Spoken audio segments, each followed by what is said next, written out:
So it seems like in the offseason, every week we have this new petty Cowboy fan argument that we have to just kind of address and clear up a little bit.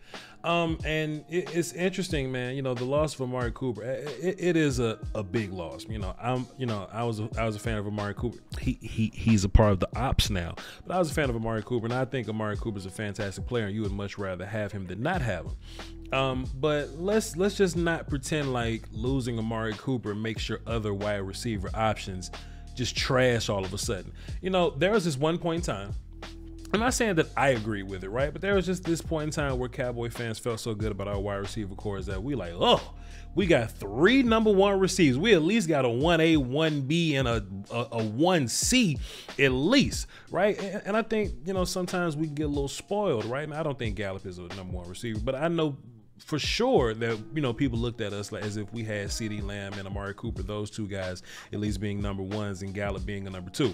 Now, if you look at how most teams are constructed, most teams have a number 1, a number 2, and a number 3, not by way of, you know, production almost, but just more so in the way of the guy that we go to, right? Hey, here's our number 1 guy that we go to, our number 2 guy that we go to, and our number 3 guy that we go to. The number 3 guy could be a tight end or whatever. It could be anything. But then there's, you know, my number 1, 2, 3 receiver by way of skill level, right? So, you know, Cedric Wilson may have been a number, you know, 2 receiver for us in the way that we went to him in some of these route concepts or like in some of these games in terms of the volume that he was getting. But to be fair, Cedric Wilson was always a wide receiver number 4, right? So there's 2 ways to look at wide receiver number 1. What is interesting is that when you lose CeeDee Lamb, that there are some of the, you lose Amari Cooper, there are some of these Cowboy fans in the Twitter sphere, you know, just wherever social media networks, to where they think that losing Amari Cooper bumps everybody else down 1 slot. That's kind of strange to me because CeeDee Lamb is a wide receiver 1 in every sense of the way, right? He's a wide receiver 1 in the sense of, hey, he's been the number 1 guy that we've looked for in some of these games. When Cooper was around, right? It'll be Cooper, Lamb, it'll be Gallup, Sid, whatever the combination of guys was by the structure of the offense, whether it be Dak preference or just a guy that we scheme things just to go to. CeeDee Lamb looked to be the only guy that we were scheme plays to, by the way. But CeeDee Lamb was definitely the number 1 receiver in the way of preference or in the way of offensive system. Then if you look at the skill side of it, CeeDee Lamb was still, we looked at a skillful enough player that we would consider him a wide receiver number 1. Now, Amari Cooper's gone. It is what it is. Ain't nothing we could do about that. Bye-bye, he's a Brown now. All right, cool. CeeDee Lamb is your number 1 receiver. So why do we look at Michael Gallup as if he's some kind of a scrub now? Why are we looking at Jalen Tolbert as if we haven't seen rookie wide receivers come in and take whatever portion of the offense or the targets that they have and do something with it? I know, you know, that it's hard for a Cowboy fan sometimes to get excited about James Washington because maybe they're not familiar with James Washington as a football player, but I remember James Washington coming out of Oklahoma State. Fine, cool. I was excited about him as a football player then. He goes to the Pittsburgh Steelers, and when he's had competent quarterback play, he's a wide receiver that can get you 700 yards and let's just say 5 touchdowns in a season, which is fine, which is about around what Cedric Wilson got you. That's perfectly fine, cool. But then, you know, we look at the Mason Rudolph days and the days where Ben Roethlisberger's arm just kind of fell to pieces, and that's when James Washington kind of looked a little bad or whatever. But fine, in my mind, I'm taking James Washington and applying him to the Cowboys, in which we have a system, we have an offense, we have a running back, we have an offense coordinator, and we have a surrounding cast of wide receivers that we feel good about that James Washington can thrive in, right? So it all comes down to the idea of, well, CeeDee Lamb is unproven as a number 1 wide receiver, so why should we feel comfortable with him being our guy now? And well, I just wanted to pull a little bit of film out just to kind of smack y'all upside the head with that, you know what I mean? When we look at wide receivers, or at least wide receiver 1s in particular, the first thing that kind of comes to your mind, and I'm saying this first to kind of smoke the rest of the conversation surrounding it, and then we can get into the actual film of it. But Voch, You think CeeDee Lamb is still going to be as good if you double and triple cover him? And the answer is no. Devontae Adams isn't as good as if you triple and and double cover him, or Justin Jefferson, or any of these guys, right? You double and triple team, wide receivers to take them out of the game. The only wide receiver that I just flat out saw smoke, double and triple coverage is, guys like Calvin Johnson. And Megatron really doesn't exist anymore. So now you say, well, Voch, what are we going to do if teams start doubling CeeDee Lamb? I have a selection of film that'll show you what to do if teams start doubling CeeDee Lamb. We'll talk about that later. But if teams start doubling CeeDee Lamb, shit, throw the ball to Gallup, throw the ball to Tolbert, throw the ball to Washington, throw the ball to Schultz. Run the damn football. If they doubling somewhere and everybody else is D'd up, the box is probably looking like 5 or 6 manish. Run the damn football, right? It's a lot of options. We just can't, narrow this thing down to what happens when CeeDee Lamb gets double teamed. You know what I mean? But let's look into the other stuff that we like to talk about with wide receiver number one. Let's say big playability, right? And CeeDee Lamb has made big plays, regardless of whether Coop was around or not, or if Coop was hot in the game, or if Coop was getting double teamed. Just look at the film that I'm showing you now. You can look at the coverages all around, and look, you can feel free to pause this video if you like to. You can look at the coverages, which would be basic coverages. They're not all doubling and tripling Amari Cooper, but CeeDee Lamb would have his opportunities to make big plays, and he would make those big plays. Earlier this week on The Volume, be sure to tune into us at 3 p.m. Central. Monday through Friday, we talked about the idea that CeeDee Lamb being able to make these plays, being able to like step up in that Patriots game that we're looking at. We saw him in the New Orleans game, the Tampa Bay game.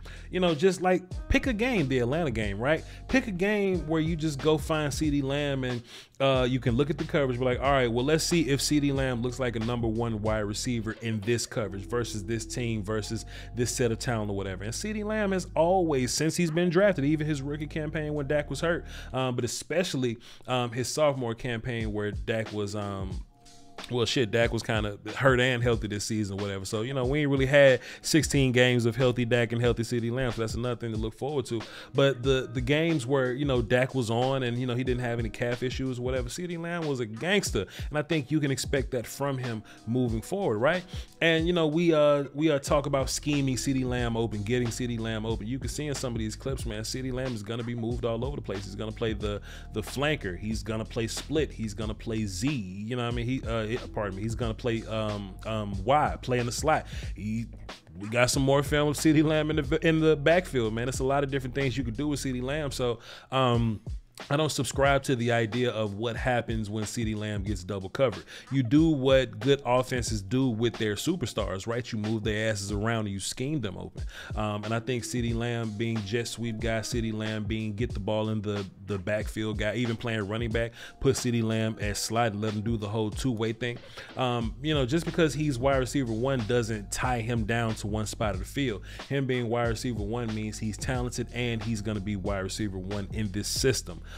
So I don't really have a big gripe about that. But Voch, you can't just run gadget plays with CeeDee Lamb all day. CeeDee Lamb got to be able to be one-on-one coverage, Voch. We just can't be sitting up here with one-on-one coverage and not taking advantage of it. Amari Cooper was a wizard defeating one-on-one coverage. Well, CeeDee Lamb as a young wide receiver that's still developing his route running was a gangster in one-on-one coverage. The best thing about CeeDee Lamb in one-on-one coverage, you can do it multiple different ways. You can do CeeDee Lamb in one-on-one coverage in the slot to where there's the two-way go.